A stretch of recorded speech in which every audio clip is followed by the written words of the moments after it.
Hello and welcome to My Xbox and Me episode. Oh man, I've actually forgot. Episode 537. I am one of your hosts, MC Bixar, alongside the one and only. It's Crash isn't here, so it's against it.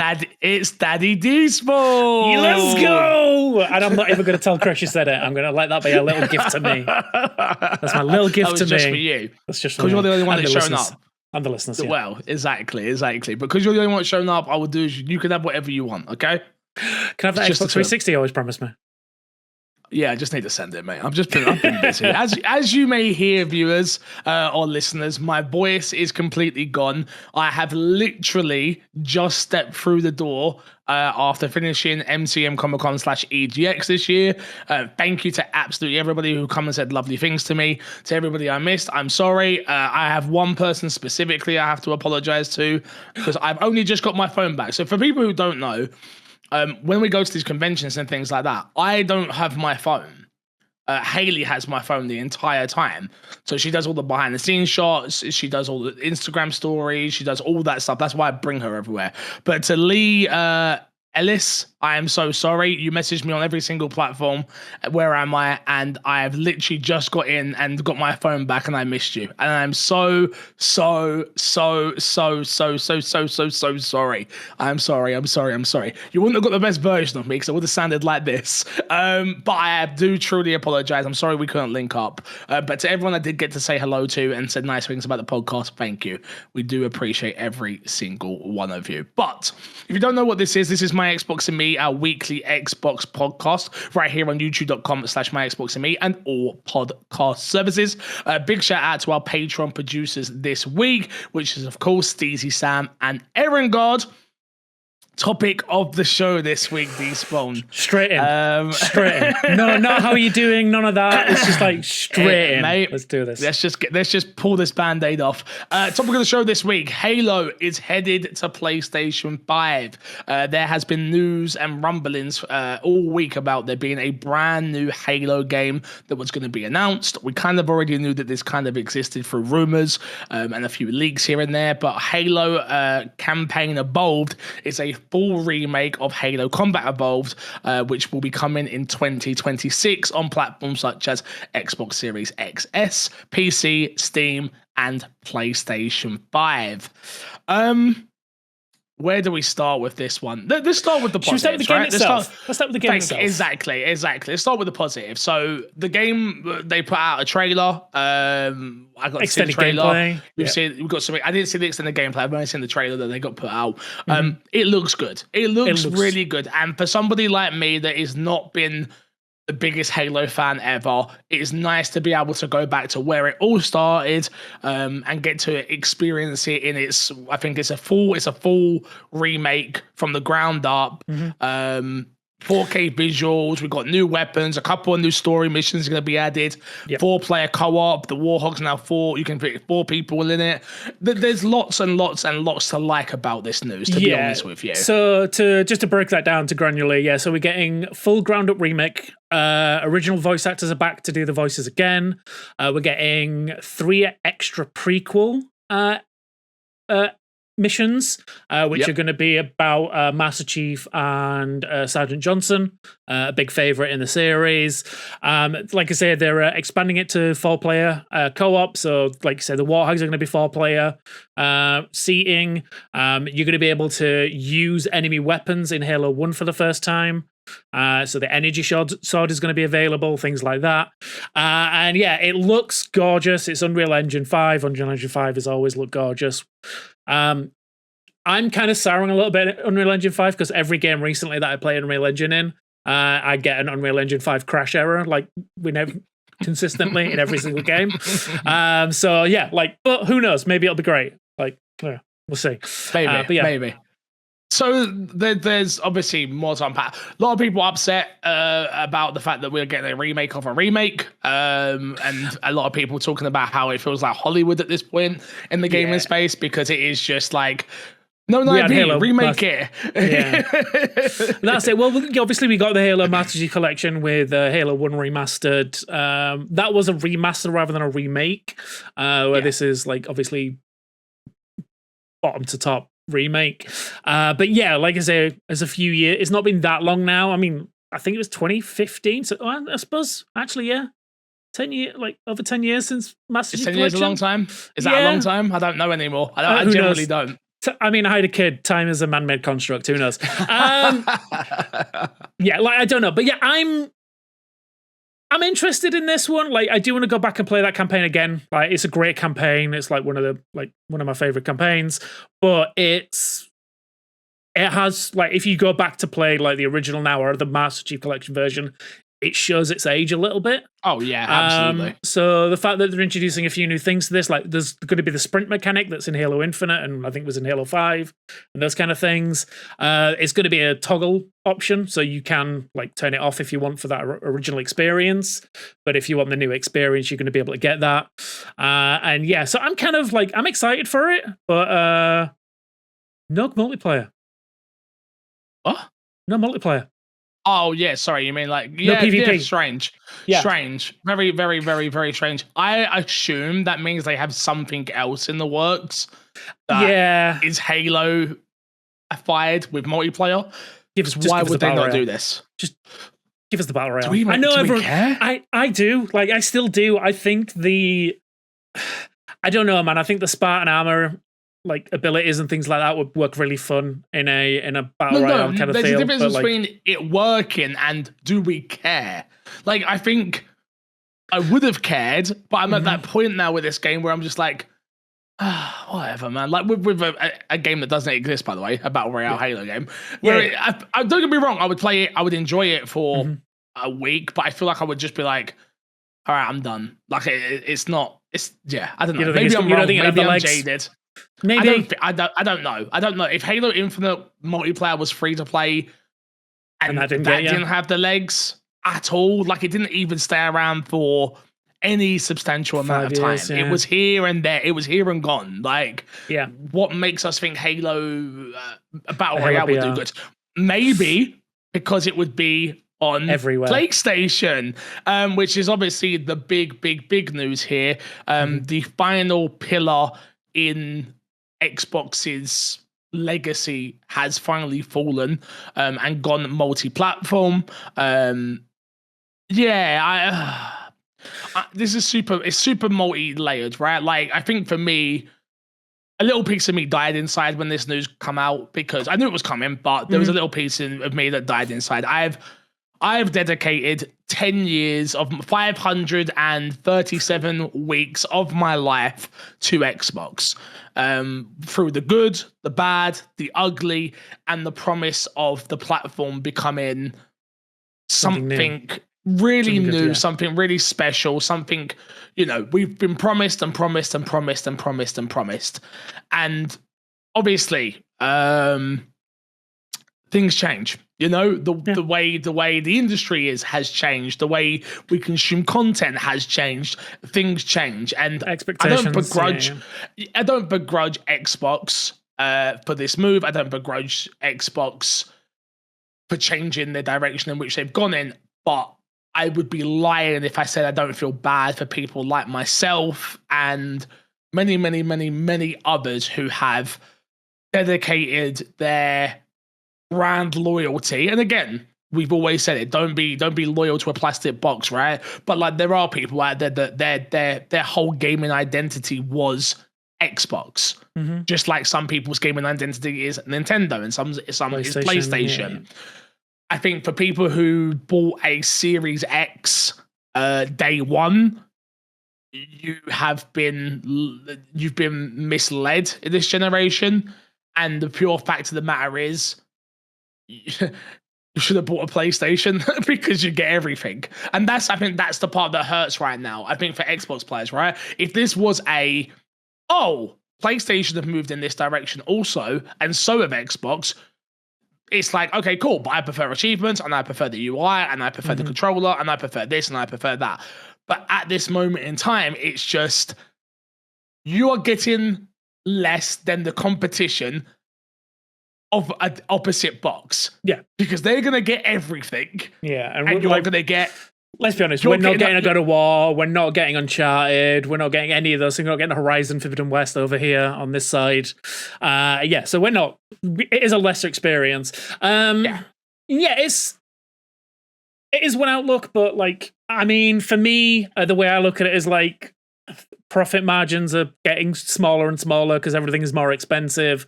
And if it keeps these studios going and lets them, I mean, there's a new story coming up in a bit we'll talk about, I'm sure.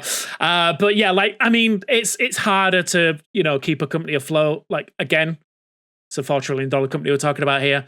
Like, they're not struggling that much, but like, they could easily just annex the Xbox division, and Microsoft themselves will be totally fine. So if it keeps the Xbox division alive, like whatever like long-term plans that needs, fine. I will say as well, I still don't, it's a hard one when you're talking about Halo's going to be on PlayStation, but it still doesn't feel like they're full sending it yet, because they are just like, what do you mean? Because this is like a remake of a 25-year-old game that they're going to release on PlayStation, and it's only the campaign version. This is the newest Halo game that is going to exist on the PlayStation. Is it not releasing day and date the same day as everything else? It is, but what are we talking about? But it's not technically a new experience. It's the same old experience, just with a new coat of paint. It's not. It is. But this is what I'm like. You literally just told me Halo 1 story. It's 4-player co-op. It's new missions. It's new weapons that you couldn't use in the game before. It's a sprint system. You just listed off all the reasons why it's new. It's new. It might be the same story. Yeah, but it's new.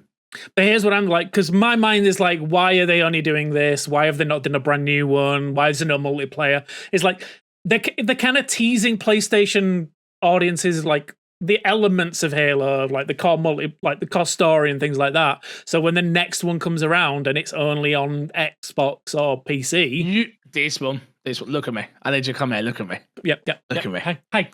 You're a fucking idiot. Yeah, I know. You're a fool. Stop believing this bullshit. I'm not an idiot. Over. It's done. It's over. I'm the optimist. There's no optimist. It's done. It's not, and it's not. Like, we're still getting Xbox games. Like, we can play them wherever we want. I mean, sure. I mean, let's put it this way. Like, I play all my games on cloud gaming on PC anyway. Yeah. So sure. No, absolutely. I just think I don't need an Xbox. Like, I've said it before. Like, I would be totally happy if Xbox went the Sega route and just became a publisher. I just like made, like, they could be the next Capcom, your next Square Enix, whatever. Like, if they went that route, I'd be totally fine with it. If they keep making hardware, that's fine, whatever. As long as I can still play the games I own or that I'm subscribed to, like, I'll be fine. You're not buying another Xbox ever again. We'll see. We'll see what the next Xbox looks like. There's no way. The next Xbox comes out. Sorry about my voice this week. I do apologize. The next Xbox comes out the same time the next PlayStation comes out. Right. One of the machines is going to have exclusive games in some fashion, whether it means they come out in a year time on, PC or Luna or whatever platform exists at that next time for the PlayStation. Or you're going to have an Xbox that is a multi-platform machine. There is going to be no reason for us now, with our souped up PCs, with our Steam Decks, with our ROG allies, with our Switch 2s, there is no reason for us to own an Xbox anymore as a console. Mate, I've had this conversation. Like, I said this to Haley. I said, look, next gen, we'll be getting 2 PlayStations. My PlayStation to me coming 2027. No, I think, like, that's a whole nother conversation. But I think you've seen a lot of the Xbox influencer community. So at least I see a lot of it because I'm following a lot of it. A lot of them are rebranding their podcasts. A lot of them are very upset, and I understand it. And you have to. And I think that's a case of, like, we all have to. I've loved covering Xbox. I really have. I've been passionate about the brand. There's a fridge back there. I've had PR packages. I've had clothing. I've had hats. I've done the world. I've just come back from an Outer Worlds 2 event that I had a great time out at. But Xbox is no longer cool. Xbox wasn't cool. Sure. Actually, They were. They That's one. But, like, it's got to a point now where Xbox is no longer cool. Mm-hmm. But I don't make decisions on what's cool. No, you don't. But from a brand perspective, I'm saying from a brand perspective, that's not a good place to be, man. No. Like when your only selling point is Game Pass, okay, then and you've just put that up in price by an exuberant amount, in my opinion. 50%, yeah. Like what do Xbox players have to look forward to anymore? Well, they have to look forward to being able to play God of War, Uncharted, Horizon for the best when they buy their PlayStation 6. When they buy PlayStation 6, yeah, exactly. Mm-hmm. It hurts my heart to even hear us talking like this. And again, I'm not upset. I'm not angry. I'm not jumping around. I'm not screaming and shouting. I'm just being very calculated and honest. And unfortunately, this is something that I've known for years. Yeah, I've known that I've been on the losing horse when covering Xbox for the last decade. We all know having a PlayStation podcast would have been the very smart thing to do. But I believed in the brand. I believed in the people. I believed in the people that I've spoken to behind the scenes. I believed in the people that I've met. I met Phil Spencer, talking to him at XO19, which now goes down in history as probably one of the best things Xbox ever did. And if you wasn't there, you missed out on something very special, because I don't think we'll ever see anything like it ever again. And yeah, man, I'm just in a place of just like real somber, real disappointment. But ultimately, you got to move with the times, and that's what we'll be doing here at My Xbox and Me as well. When corporate greed is the only thing that matters, then I think it's time to get off that train. But again, we'll talk about rebrands and things of that nature next year. That will be a January conversation for us here at My Xbox and Me. Again, we already rebranded the channel, thankfully. We got ideas. We know I've got ideas. I've been thinking about it all weekend, to be totally honest with you. So yeah, man, we'll see what happens. But I'm excited for a new Halo. I'm excited to get to experience that story again, especially with it being 4-player co-op. So let's not be too down on everything. I'm excited for what they've shown. I'm excited. Wider range doesn't excite me. Yeah, like I'm excited to replay that campaign again with all the bells and whistles. I'm excited for new players to get to experience it for the first time who haven't. I'm excited to see what these prequel stories are going to be with the campaign. There's a lot of things to be excited about, but I don't think I'm as downtrodden on the future of like Xbox as some people. I think Xbox will survive regardless. Just what capacity I don't think Xbox won't survive. I just want to be clear. I don't think Xbox won't survive. Like, Xbox will survive, but it's in the manner of which it survives. Yeah. Again, like, yeah. Being a game publisher wasn't what Xbox was. No. But maybe it should have been. Maybe it should have been. Maybe. Still give me State of Decay 3. Let's move on to what's been in our box. We'll start with you, my friend, so I can rest my voice. What have you been playing? So as always, I'm playing Ball Pit. Completed the main like run through. I'm in New Game Plus at the moment, which introduces a whole new level of things.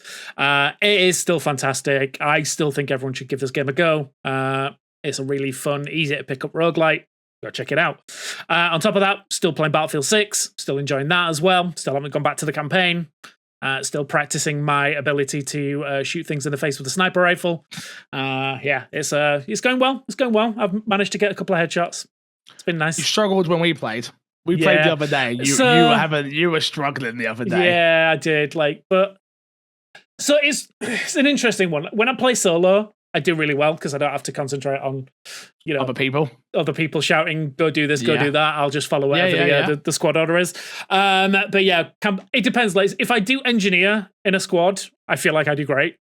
Like heating those tanks, rocket launchers, all that kind of fun stuff. I've been enjoying that. But it's a mixed bag. Like, depending on which kind of mood I'm in. If I want to just snipe people, I'll snipe people. If I want to do engineer, I'll do engineer. I had a really good game the other day where it was just me and another medic in a building trying to lock down an escalation point.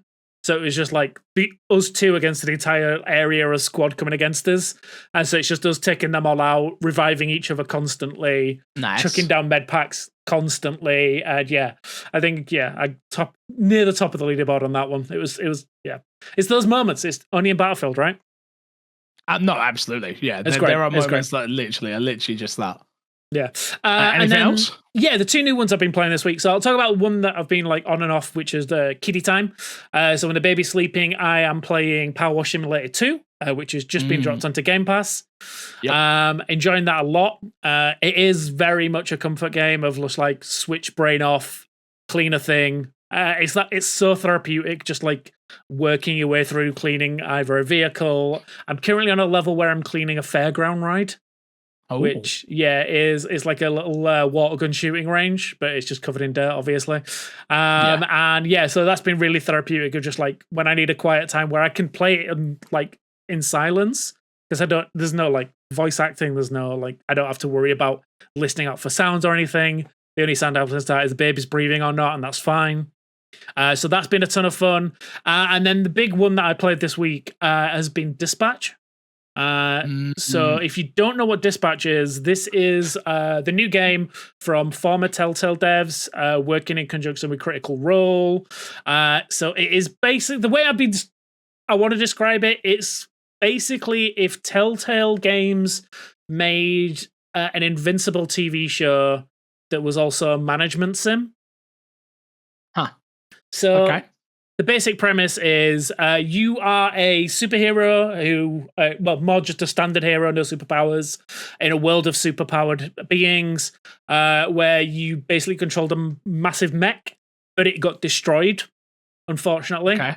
So you had to take a day job, and your day job is being a dispatcher for other superheroes. So you tell superheroes where to go and what to do and things like that. So you can try and make the money back to build up your mech again. So it's very much a Telltale Games kind of style story where it's like you're going through and doing all this story, and you make decisions about which superhero to send where.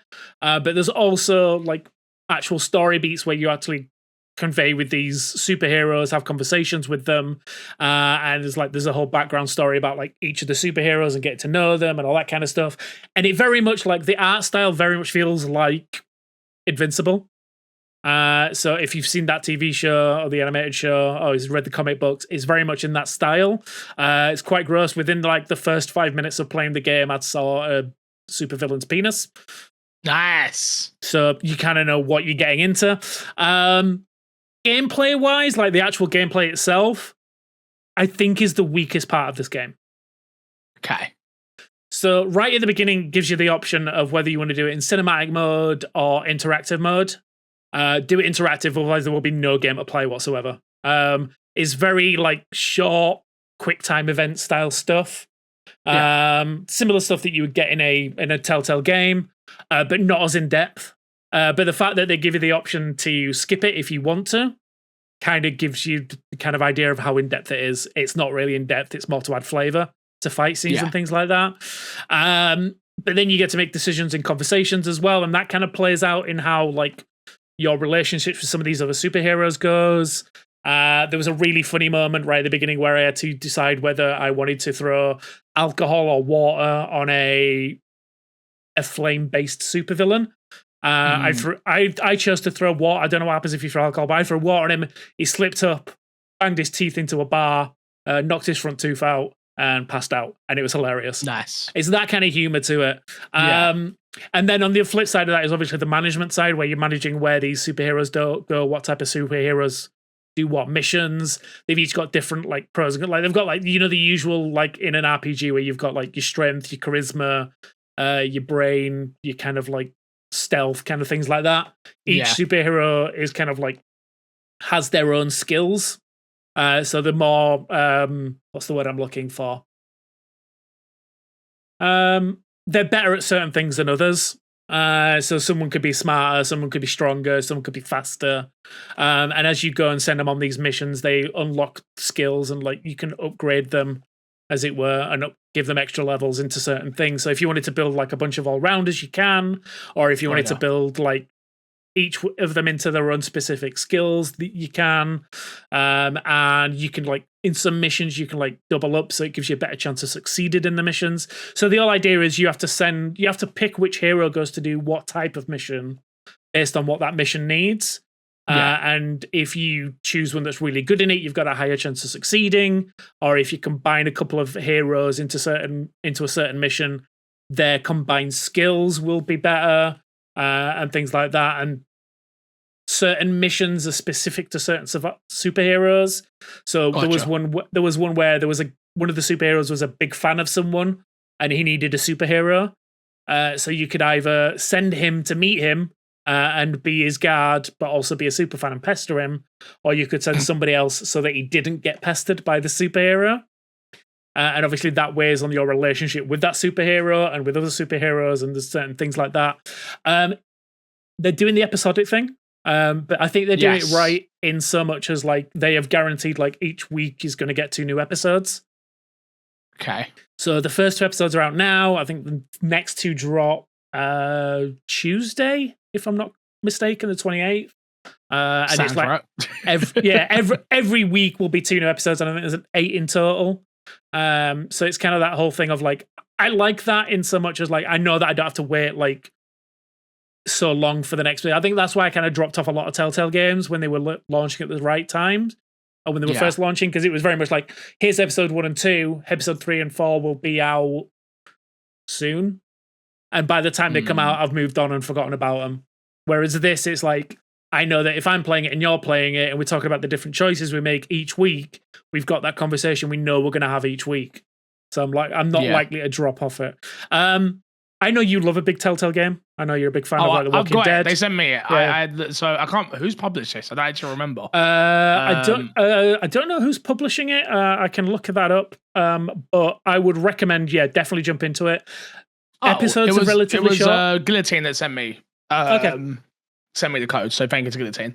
I haven't been able to get into it just yet, but I've got it. It's again, I've been so busy with everything that I've been doing, and I'll talk about it in a second. But I am. This is 100% a me game, 100%.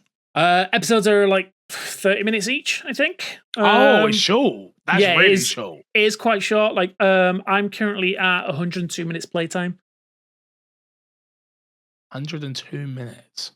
So maybe an hour, actually. No, maybe just under an hour, 40 minutes-ish. Okay. Yeah. All right. Plus all the extra stuff flicking around. Yeah, no, don't get me wrong. It is good. Like, the production level is fantastic. Like, it genuinely, like, everything looks like a cutscene. Yeah.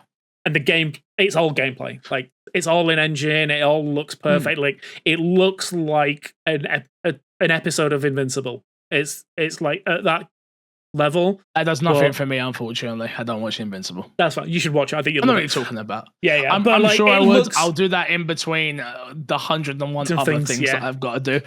But for me, it very much feels exactly like you expect it. Like, it feels like a comic book come to life. Nice. And there's no like kind of like blurring, like that. The clear cut between like this is gameplay, this is cutscene. It all flows really well. Cut. I get you. But no, and it's really fun. I'm really enjoying it. I'm excited for more. Maybe it wasn't as short as I thought. Maybe it is like 102 minutes for 2 episodes is quite a good length, I think. Maybe just it flowed so well. And I'm excited to see what happens next. Like at the end of episode 2, there's a really good like story beat that I'm not going to get into. But I'm excited to see how that progresses throughout. And like I say, 8 episodes, so it should be out all by the end of, I would say, maybe by the end of November, beginning of December. But no, excited to play it all. And that's me. Well, I have been playing a bunch of stuff. Again, if you've missed anything on my socials, if you don't follow me at MCFixer, go do so. I've been really busy. Like I say, first thing first, I was at the Outer Worlds 2 pop-up event they did in London.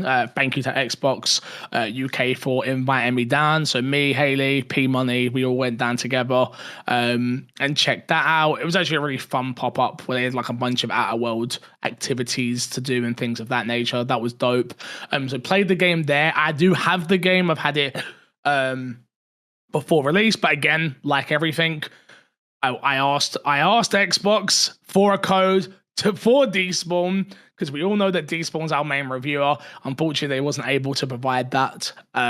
So we'll have a conversation about the game soon. From what I've heard, the game is fantastic. So I am very much looking forward to checking it out. Drops But in the games 3 I days? have played, 3 days. But for what I have been playing, I've been doing 31 Days of Horror over on my Twitch channel. So I've been playing The Devil in Me, the Dark Pictures anthology. This was the last one that I hadn't played. Wow, this is probably my favorite one by an absolute country mile. It's probably the one that has creeped me out / scared me the most. Not so much in its gameplay, don't get me wrong. There is a full compilation of jump scares on my I see the jump scares. Yeah. on my Instagram, but that's not even it. It's the world building and the storytelling. And there's these certain moments of cutscenes that sort of cut into like real world newsy type stuff. And those were really, really creeping me out because it's not supernatural. It's all based on someone. Again, it's a 2-year-old, 4-year-old game or however old it is. But go and play it if you haven't, because it is such a good game. My first playthrough, we thought that we got 2 people out safely. We did not. No. And that was heartbreaking and everyone died. So now we're going back and we're doing another run where we're trying to save everyone. But we'll see what happens. Let's be totally honest with you. I also got invited to go to Square Enix to go and check out Final Fantasy VII Remake on the Xbox console and, of course, on the Switch too. So I know, and I can finally say it is real. It is real. It exists. Yeah, honestly, I had a really, really, really good time at Square Enix. I got to meet the game director, which I don't want to butcher their name, but it's Naoki Hamaguchi. I believe I pronounced that correctly. He followed me on Twitter. Really excited. But yeah, no, it was one of those events. It was very intimate. There was like only about, I think it was like 18 creators there. Which, if you don't know how many people are at creator events, that isn't many of them. It was so good. It was so good. Sitting down and playing that game on Xbox was again, it's that weird thing, like, because I did this before the Halo news, so it was like very much like, I feel vindicated. Yes, and like Xbox has done it, yay! And then obviously the Halo news, and you go, oh, okay, I'll just play this on PC then, shall I? Because I already got it on PlayStation. I've already beat it, but it plays amazingly. It feels amazing. They've got some quality of life things in this. You can fast forward through cutscenes if you want to, because in case you, I'm obviously not, but I'm just saying for people that want to. There's you can pass through cutscenes. Again, all the bells and whistles that you kind of expect in a game that's 6 years old is there in this. And for people, I know we're not a Switch podcast yet, but for people that care about it on Switch 2, it played perfect. It looked beautiful. It played perfect. I was really blown away by how well it ran on Switch 2. Again, I couldn't notice any differences between the Switch 2 version and the Xbox Series X version at all. So, what section did you play? It was literally the beginning of the game. Beginning of the game. Like literally opening cutscenes, that full beginning part. I mean, we could have played all the way up to, I believe it's like, there was a certain part we could play up to. I ended up not playing for too long because I was like, I just said to my PR rep, I was like, hey, just when we can get me a code, let me get a code. Like I'm ready to go. Like I know exactly what this game is. I love this game. I don't need to sit here and play this for I'm in 100% the next hour. Yeah. Just it works. It plays. Good, we're good to go. Sold. So I got to, exactly. So we got to do that, and then obviously I've been at EGX these last 3 days working with Ubisoft, but in between some time there that I wasn't, I got to check out a couple of games. Not too many games here, unfortunately. The biggest game that was here was Lego Batman: Legacy of the Dark Knight. So I got to check that out. That is going to be a Game of the Year contender. Yeah. I think so. It's the closest thing we're getting to the Arkham series. It literally plays like an Arkham game in Lego form, which do I really need to say much more? No. Do I really need to say much more, if I'm being honest with you? It has all of the Lego charm that you're expecting, but it's a Batman game. Like, it's not a Lego. To me, it didn't feel like a Lego game that plays like a Batman game. It felt like a Batman game that happened to be Lego. And I think that's like gliding around the open world and commission. I believe I had Gordon with me. Yeah. And he's gliding around as well on like a little glider and stuff. And like there's just a bunch of fun, like charming Lego things in this of like, you know, that's the power of Lego, right? Like you can do things that just don't make sense. And we got to do that. I stumbled across a few things in the open world, like a few collectibles, and then there was a Riddler section of a mission. I was trying to figure that out, and I couldn't. And again, it might have just been that I was show floor, you know, under pressure. Got big dynamo energy as well. But yeah, the game itself, wow, what an experience. I think people are going to really, really, really like it. It's a day one pickup for me, whether I get a code or not. Like, I'm going to buy that game if not, because it played that well. It's like, I wanted to know, but I didn't realize how much. Again, I've become a Batman fan through the Batman, as most people know. I talk about it quite often now because it's like I think it's probably in my top 5 films of all time at this point. It's a great film. And Haley literally laughs at me because anytime she's like, "What do you want to watch?" I'm like, "The Batman," and she's like, "We can't watch the Batman every time you want to watch the Batman. It's 3 hours long." I'm like, I mean, I could if I wanted to, but I didn't realize how much I'm enjoying just Batman. The Batman IP at this point. Yeah, at this point. So obviously after the Penguin as well that I only just watched. And then now this. And I'm like, yeah, okay. I really, really, really am looking forward to playing this fully co-op and stuff as well. Got to talk to the community manager while I was there. Nice. Lovely guy. So yeah, very, very good. Yeah. Again, I played... That's next year, yeah, 2026. Didn't give me any information there, just 2026, unfortunately. The other game I played was Morbid Metal, which you may not have heard of this. I feel like I have heard of this. So this is one of those ones I just saw a trailer a while back somewhere. So this is the indie game that that Ubisoft are publishing. Okay. So it's being developed by Screen Juice, which is, I say it like Screen Juice is this gigantic company. It's not, it's one person. Right. It's this German fellow called Felix, who's making this game. So this isn't like an action packed roguelike game. Again, the demo that I got to experience at EGX was very much the tutorial and then a few sections beyond that. I think this is going to be on people's ones to watch lists as well. It's one of those games where when a big publisher like Ubisoft picks up a game, you usually either goes one way or the other, right? It's either they think it's going to be really big and ends up falling flat, or it becomes really big. I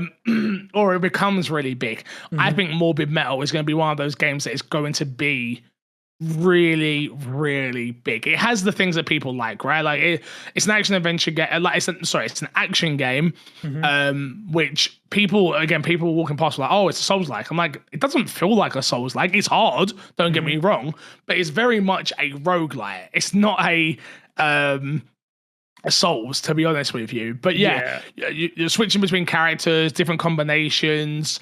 It's very stylish as well, if you've seen the trailer at all. And just playing it feels so good. Like chaining together combinations, what you're seeing on screen might look complicated, but it really isn't. Like it really does teach you very quickly of like how to do these combos, double jumping, dashing, all of that stuff that you expect him. Yeah, you can tell me if I'm right or wrong, but looking at it and watching the trailer and seeing all the UI and stuff, it gives me kind of like Devil May Cry vibes of just like hack and slash.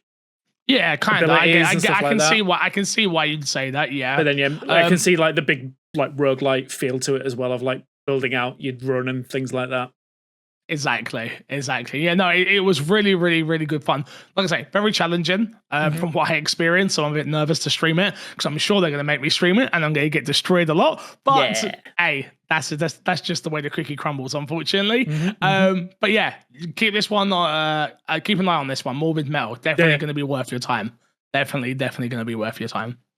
All right, let's jump into this week's news. Not loads to talk about, but some of the big things that we alluded to a little bit earlier. First story, Xbox have been tasked with having a profit margin of 30%, twice as much as the industry standard. This was taken from Jez Corden over at Windows Central. Bloomberg reports that Dina Bass and Jason Schreier have revealed that Microsoft CFO Amy Hood is indeed asking Xbox to meet accountability margins of 30%, which is far in excessive of reasonable targets for the video game industry, and in particular, the hardware industry. Over the past few years, Microsoft Gaming Division has undergone some insane and self-destructive transitions, cutting studios and slashing marketing budgets. Go read the article if you haven't already. It's a great article. It's worth reading. But yeah, the long end and short end of all this is Xbox are trying, let me rephrase that. I guess it's Microsoft's CFO, Amy Hood, is trying and is demanding profit margins to be well above what the industry standard is when it comes to video games. What's your first feelings on this one, out of interest? This is a direct fallout of buying Activision, is my first thought. You spend $69 billion, you're going to want to make that back as soon as possible. And the only way to do that is to make more profits than is feasibly manageable. It is a... So my feeling is, it's probably the feeling that a lot of people have got of it is short-sightedness of expecting miracles in a industry where miracles are very hard to come by. Expecting, Xbox, who are easily in third place at this point. There could be arguments made of them maybe the second place, but no, Nintendo number 2. Come on, Xbox don't even exist anymore, so yeah. But yeah, they are third place. Expecting the third place to beat first and second on their profit margins is wild. Is that what they're doing though? Yeah, is that what they're doing? Accountability margins is profit margins. No, that's not what I'm disputing. Well, what I'm disputing is, are they trying to beat first and second? I don't know if it's because the statement that's come out lately is they're not in competition. Yeah, so when I say that, what I mean is that first and second places margins are about 15%, is the industry standard. Gotcha. And they're expecting them to double that. So yeah, on paper, they're expecting them to beat their direct leaders in their field. Which they're not going to do because, they've got... I mean, we've seen it over the years. Like, every unique selling point that Xbox had, they've stripped away of, selling all the studios, cancelling all the games. All of the things that made people excited about being around Xbox, they've taken away. And now it's just like a rush to the bottom of the profit margin pool, which isn't going to work out well because... At the end of the day, it's the things that get people excited is the things that get people to pay. And if you're going to destroy everything that people are excited about, they're not going to pay. Couldn't say it better myself. Yeah, I mean, it's... You're right. It definitely is. I feel stupid being one of the people that were excited about the Activision deal at this point because I think I lost my Xbox the day that deal went through was the day I lost what I thought Xbox was, I guess, and I just couldn't see it yet. I agree with you. I agree with everything you've said, to be honest with you. It's profits have to be made. I don't know, man. Again, it's weird. I had a meeting with I met up with the mods and stuff like that, right? At EGX this year. So we went for dinner, Trix and Jojo, and Tom was there, which is Trouble, who does some of our assets and stuff. And Haley was there and stuff. And we were just talking, and I was just like, I was talking about streaming and about how I could never be one of those streamers that I'm let's say hypothetically, I'm got thousands of subs, right? Which is let's say I'm making $5,000 a month or something stupid like that. Then they're like, guys, I need more subs. I just couldn't be that person. It takes a very specific individual to be one of the richest companies in the goddamn world to then be more profits. And just it doesn't compute in my head quite how you can go we're at 10% profit margin. Amazing. We're at 15%. Oh my God, even better. We're at 20%, even better. No, guys, I need you to get to 30. Well, here's the thing. We're making money, but it's not enough. So here's the thing. There was another news story that came out this week that kind of leads into this, is that Microsoft announced that Xbox division actually did hit 15%. I know. I did see that. And yeah, CEO Satya Nadella got his pay rise bonus for the first time ever. So for a while, well, not maybe forever, but for the first time in a while. Staff are getting paid extra now, which is good. Like, it's good to see that they're paying the staff extra. Sure. But yeah, it's like this whole thing of like Amy Hood like expecting 30% when they've only just hit 15 is, yeah, it's short-sightedness. It's because like they want to recoup the costs now instead of in 1 year. It's like, just it breaks my heart, because it's like, again, we see all the love and the creativity that goes into making games, because we talk about them every week. And to see a business that had all the studios, some of the best studios in the world. Like, I want to have a deep dive someday about Obsidian as a studio. Like, the fact that they've released 3 games this year alone is, like, they've got some, Bethesda used to be one of the best Western RPG makers ever. And it's just like, they have some of the best studios in the world. And short-sightedness of being like, we need to make that profit now. And to lose, but like Tango Gameworks, like, again, at the time, made some of the best horror games. They had one of the best horror directors on their payroll. They could have made something to directly compete with things like Resident Evil. Yep. And they didn't. They made one of the best platforming games out there with the rhythm-based stuff, and like in Hi-Fi Rush. Yep. Like, it was a guaranteed 10 out of 10 to a lot of people. And then they shut the studios. Like, these short-sighted business decisions. Cancelling Perfect Dark. Like, when everyone saw that gameplay, people were excited for it. I was excited. We were like, did they actually do it? Yeah. Did they actually get it right? Yeah. And it's just like, and then to shut studios, and like, shutting studios just to save a balance, just to balance a pay sheet. It breaks my heart to see creativity like distilled down to what's profitable and what's not from a $4 trillion company. Yeah. No, I agree. I really do agree. It sucks. It really does. Well, the next statement ain't going to make you feel much better, to be honest with you. Sarah Bond was out there talking about next-gen consoles. I think Xbox very much want to talk about the fact that they are still in the console market. But Sarah Bond said that our next console will be very premium. The quote is exactly this: "I can tell you're right, that the next console is only going to be very premium, very high-end, curated experiences. You're starting to see some of our thinking that we've have in the handheld, but I don't want to give it all away." There's not much more to give away, to be honest, Sarah. They're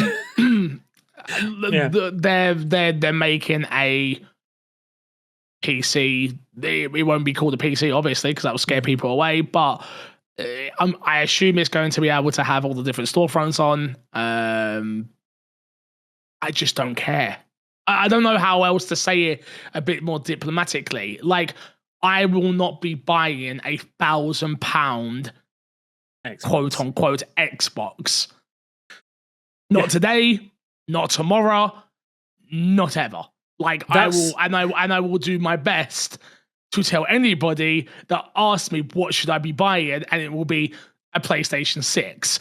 I will tell you that, because that just doesn't make sense to me. Now, in a handheld form where you're having it's for the very, I said this before when I was at the ROG event, like, this is a great device. I want one so badly. I think it's a fantastic device, but it is for the most nerdy people like us that are like, we can't stop playing games, and like, we're on the toilet, we want to carry on playing Doom, or like, like we're in bed, we want to keep playing games. Like, that's the type of device that is. Who is buying a £1,000 Xbox with no exclusives? Yeah. But at this point, just, buy a mid-tier PC at the same price and stick it behind your TV. 100%. Yeah. Because again, it gives you everything you want, and then you can upgrade it whenever you want. I was like, I get what she's trying to say. She's like, we are giving you that curated experience of being like, like the ROG Ally is very much like, we can give you access to everything, but it is going to be a curated UI that just works. But it's going to play all the games that you want and love. And on paper, that sounds exactly what I want from a console. But Sure. but I also have that on a PC. And a PC does a million extra things. Like, it's like, yeah, I'm not paying £1,000 to only play games anymore. Like, I will pay like my last PC was 2K, and it's just like, but the things I can do with that on top of gaming is like, I can edit, I can produce stuff, I can watch things, I can podcast. There's so many things I could do that don't rely on like. I don't need another device to do it. It's like, I'm not gonna like take half of that value and put it behind my TV. It's like, there's no world that makes sense anymore. Why is it that we can see this, but Xbox or whoever is high up at Microsoft who's pushing these ideas can't? Because surely Phil Spencer is somewhere screaming, like, because there's a quote about him saying that we won't have £1,000 console. Mm-hmm. And they do. They already do. They have it. It's a handheld console, but they do. In the US, it's $1,000. They don't have that, but they don't have that. Come on. Asus have that. That's the org. That will be the conversation. Like I said to you, it's not an Xbox. It's an Asus device that has Xbox branding. Have you not seen the marketing? Everything's an Xbox. I know, mate. This podcast is an Xbox. Did you not know? You can not play for games much on longer, mate. Not for much longer. Not for much longer. But yeah, I just. Do you know what? I don't know these people as people at all. So I don't think I did get to meet Sarah Bond actually, but there's many people I have met. Xbox no longer have likable higher ups. Like, I don't know them as people. Right. I don't know them as people. So I'm not saying that Sarah Bond isn't a nice person. I don't mean that, and I don't mean anything harm by that. But I mean, in terms of the quotes that come out, in terms of the quotes that come out, and like Matt Booty, Sarah Bond, like even Phil's been quiet over all of this. We haven't been hearing from Phil to be here to put out fires, really. Yeah, Phil used to do like interviews left, right, and center, and now he's like, which cave is he hiding in? Is he okay? Do we need to do a wellness check on Phil Spencer? Nah, I just think it's actually, he's probably fine. He's fine. He's totally fine. He's rich. He's rich. He's fine. Exactly. He's a rich white man. They're just not. I'm not saying. And by the way, I feel the same way about PlayStation. But I remember growing up in the, I got two words for you. Just interrupt. The Shu Yoshida era, and go on, please. 2 words for you. You know who I miss? Major Nelson. Oh, 100%. Yeah. Have you seen? So I ended up on Twitter. Did you see him responding to some of these articles going around? No, go on. The only thing he posted was the giant eye emojis and a big old money bag next to it. So he's on our side. He knows. We know why he left then, I guess. Yeah. He saw the writing on the wall, maybe. Or he started seeing those conversations, yeah. Maybe the conversation started moving in directions that he was just like, I'm out. This isn't what we were. Yeah. I was going to say, he went from Xbox to Unity. So, the writing must have been on the wall somewhere if you went to Unity. Or the bag was so big that you couldn't turn it down. I mean, yeah. Yeah, there's those install fees that the unit was trying to push would have brought in a lot of money. Whatever, man. Whatever. We've only got a couple of questions, but let's get into Fix a Sack before we get the hell out of here. Remember, you can email in my Xbox and Me podcast at gmail.com. There are a few emails in there. I haven't grabbed them this week. I will grab them for next week. If they're too old, I am sorry. Again, sometimes I forget to check the email. But Angel Boy says, now that the Halo remake has been announced and recent news came out that Xbox is being pushed by Microsoft / Amy Hood for 30% profit increase, will we start to see more remakes and remasters come into all consoles and PC so that they can hit profit margins? Love you guys. Keep up the great work. Thank you so much, Angel Boy. Appreciate it. Love you too. Will we see more remakes and remasters? Are we not already seeing it? Oblivion, now Halo. My issue with this, Fable, my issue with this is what else do Xbox have? Gears, we're going back. We go back. Yeah. But we already had Gears remakes and stuff, but we're getting prequels. I think that's what we're doing right now, Angel Way, if I'm honest. It's like Halo Halo is what they're doing with Halo, right? It's like to introduce that audience to PlayStation. Gears, they're going to do a prequel to introduce Gears to the PlayStation audience. It's not just PlayStation, but it's new players in general. What else? Fable. So Fable is going to be multi-platform. Don't think that's been confirmed. Don't think it's been confirmed for PC. Fable, okay, PlayStation. Cool. Sorry. Let me confirm it for you all here. Fable will be on PlayStation at some point. Yeah. It's not for sure. Let's not pretend like that's not going to be the case. If they're doing Halo, why on earth are they not going to put Fable there? Like, and Clockwork, and I can keep listing off all these games. They're going to be on PlayStation. So yeah. So this is where I feel like when we were talking about the Halo news, and I was like, well, it's not quite a brand new game, but it is, but it isn't, and like that's coming to PlayStation, but like there's not been like a new IP, brand new. Day one on PlayStation, I think Fable will be the telling thing for that. Like, if Fable is day one on PlayStation, then we are fully done with anything exclusive in the Xbox ecosystem. I think what you're gonna see is things are going to make even if there is a limited timed exclusivity period for Fable, you're gonna see that come around pretty quickly. I wouldn't be surprised if it's 3 months. Yeah, 3 to 6 months. I think they're still going to want it to be in the zeitgeist and conversation. Even though I say that, and Forza came out, which was like a 6-year-old game or whatever it was, and was top of the PlayStation chart. So maybe it doesn't matter how long, actually. But yeah, I don't know. I don't know what the answers are, Angel Boy, but I hope you're on a PlayStation 5. Yeah, I mean, to answer this more thoroughly, I mean, do we not already see this from PlayStation side? Like, how many new IPs can you name from this generation? Compared to how many remakes and remasters can you name this generation? Absolutely. I think it's just the way the industry. It's a proven moneymaker, right? You say like, we know you like this old game that you've not seen for 10 years. Here's a new version of it. Boom. Look, bro, you get millions of people. I can't talk. I mean, I'm the one out here buying every Resident Evil game on God's given earth. Like, I can't talk on this, like... You laugh, but I'm also the person buying every Resident Evil game. I bought them all. Yeah. But you know what I mean? Like, so... But it's we've talked about it a lot, like, how it's really hard to, like, make a profit in this industry nowadays. Like, it feels like it anyway. And, like, to hit what's wanted of studios. And it's so much easier to make that money by giving people what they know in a shinier outfit than it is to give them something new and try and sell that to them. So you're going to see remakes and remasters as standard. We'll see things falling from... I don't want to use the term falling through the cracks, but we'll see things rising to the surfaces that are new. We'll see like Helldivers 2, I think, was a good example. While it did have a game before, I don't think a lot of people really played it because it was like a top-down kind of Vita, like... wasn't it? No, it was a PlayStation like title, but like I think it might be on the Vita as well. But like... to see like you'll see unique experiences with IPs, but I think like they won't be the norm going forward. So I think yeah. Again, if you want those unique experiences, I've said it before and I'll say it a million times till I'm blue in the face. Go check out the indie industry. Indies. Go play ball. Next up is Origin Cookie Man.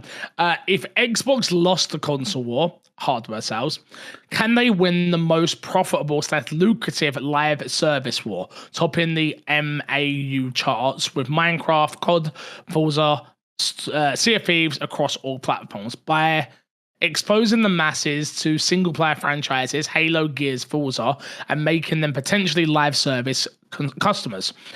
Is greater